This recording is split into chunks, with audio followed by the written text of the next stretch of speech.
Today I got a fairly interesting piece of information.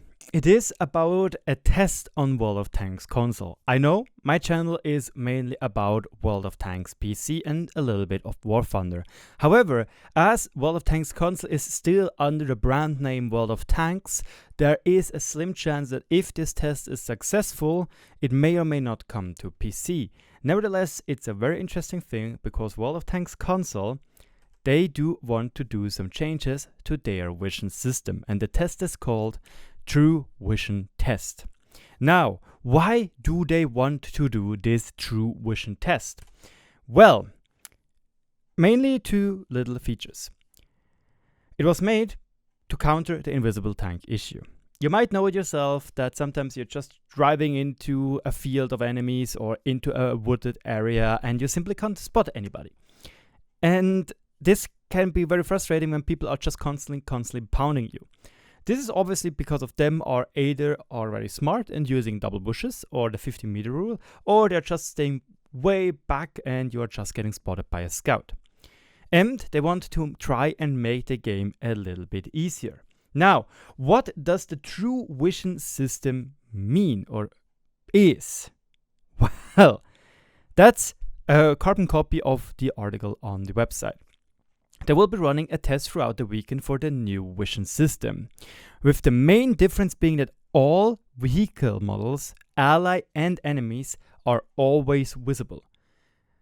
It is a kind of hard to understand by this, if it also means render distance. Sadly enough, this article is very vague.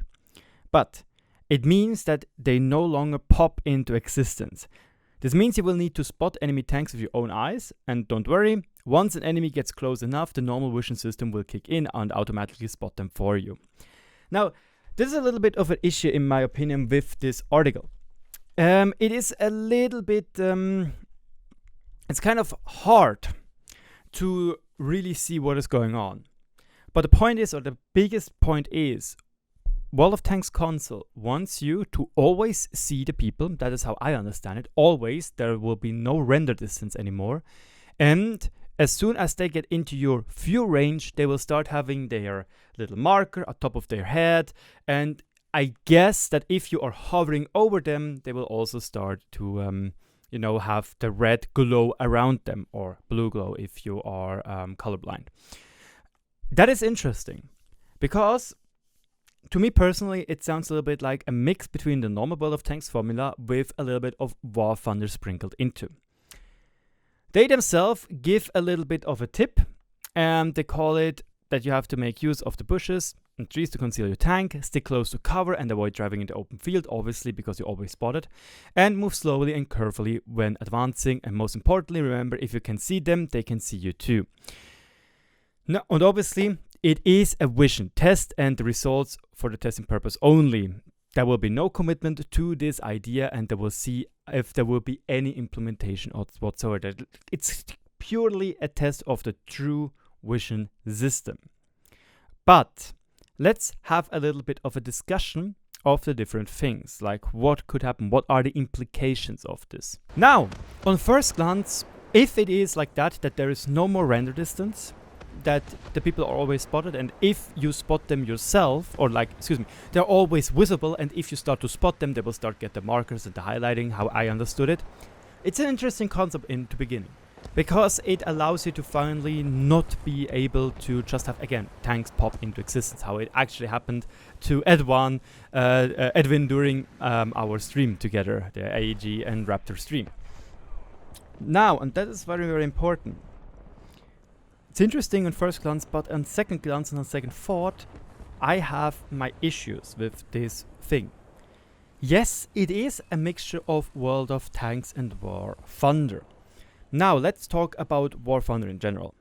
In War Thunder, the biggest issue I see myself having with the game is that there is basically an option to set your graphics settings so low that you basically have almost like a wall hack.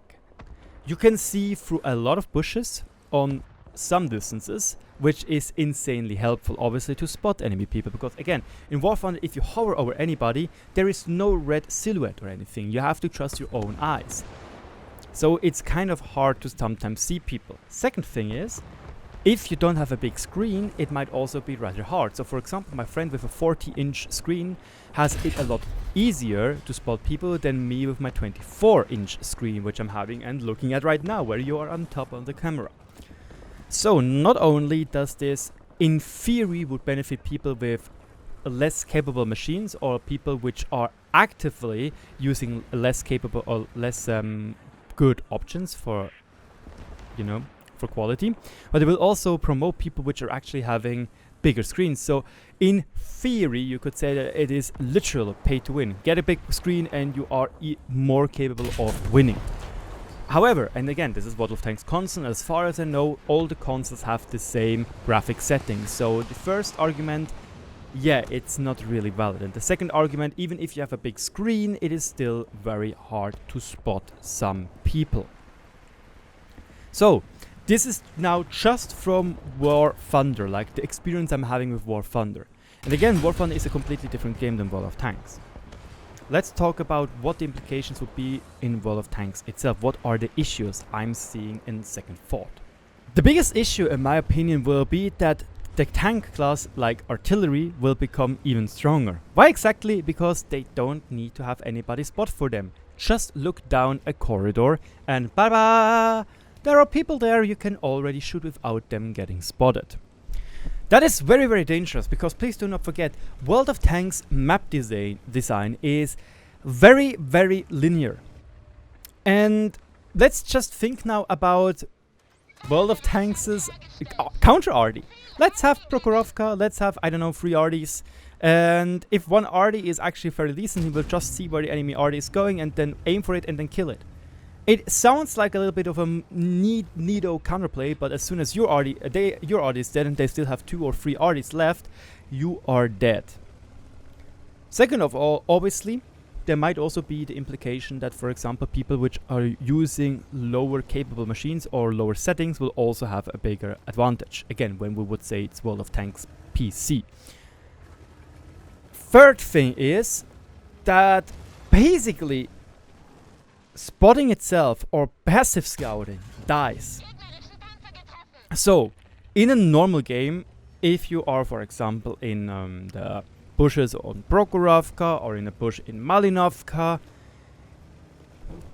most of the time your gun is sticking out when you're completely in the bush, because they are not part of the spot checkpoints. The gun is not part of the spot checkpoint, so we can peek out of the bush and bam, it's fine, you are not getting spotted.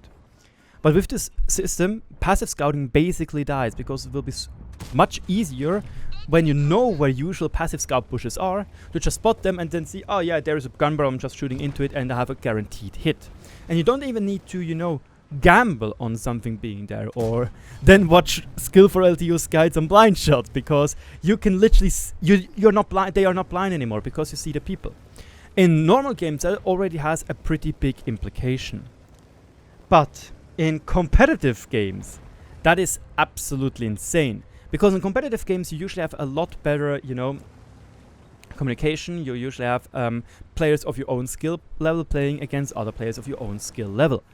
And that just is so absurd, because some maps do need passive scout positions.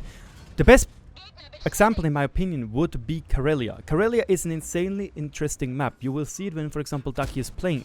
Usually you have some EPRs which are playing aggressive, actively, try to do some spotting here and there. And then you will also have some, for example, T100 LT, which is going into one of those passive scout bushes, which can be very, very hard to spot. And now you just have, for example, in a competitive scenario, just take 2 RDs or 3. Let's say you take 3 RDs in Clan Wars, you don't see how many RDs the enemy has. Except, obviously, you start to counter them. Again, you have another issue with that. It takes away of the fog of war in Clan Wars scenarios. So now you just have, for example, one RD which is just constantly scanning bushes and trying to see them. Meaning that even, for example, a zoom in mod might be a lot more potent than a zoom out mod. Like, again, mods could actively help you a lot in this situation, even though they aren't really OP right now or game breaking right now.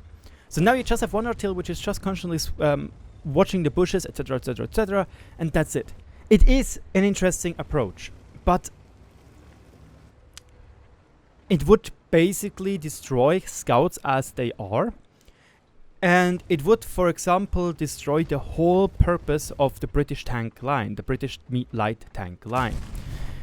Again, obviously, those are just some thoughts I have right now after now going with this idea through. I still like the fact that you have to be a little bit more skill-based, and obviously that you have to see people for yourself, and if they are getting your spotting range, again, that's how I interpret the article, you will, you will be able to shoot at them, or you will be able to see them for yourself and can shoot them without needing for spots, and without needing the little marker above their head, etc, etc, etc.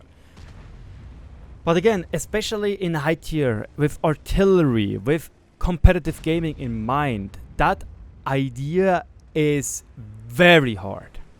It's very tough to put in properly.